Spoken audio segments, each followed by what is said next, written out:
So there it was, I was going to the school dance with Stinky Bertha, and according to the snowball dance rules, I wasn't allowed to say no to whoever asked me first. God, why did she have to ask me? I screamed within the confines of my own head. Well, she didn't actually ask, it was more like she told me I was going with her. I guess in the world of bullies, the word told is the same thing as ask. Later that day, while I was going from one class to another, I ran into Stax.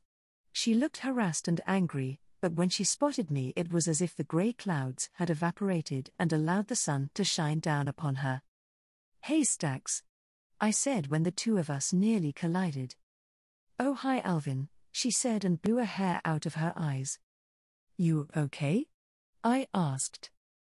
"Yeah," she said with a sigh, "just had another run-in with my English teacher. I think she has it in for me." "Really?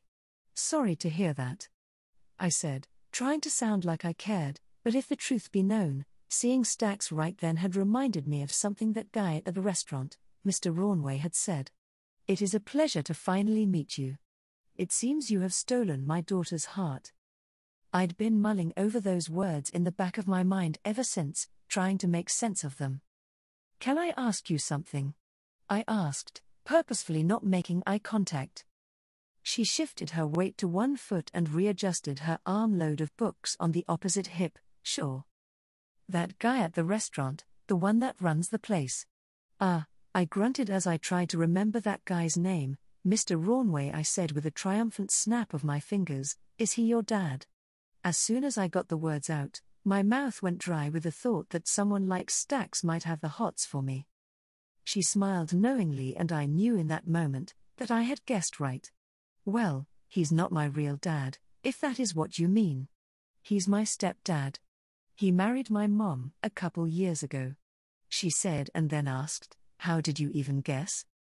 I shrugged. "Oh well, you had said that your dad makes you work there, and I just assumed that he must work there too," I said, hoping she would buy that excuse because I didn't want to tell her what he had said to me. Thankfully, two other girls walked up and rudely pushed their way between Stax and me. Back in California I probably would have said something equally rude to them, but instead I took that opportunity to make my escape. "Oh man." I groaned into my locker as I deposited some books and collected the ones I'd need next. Mumbling to myself I said, "Stax likes me?" It was both an exhilarating and horrendous thought. I didn't have a clue what to do or say to her.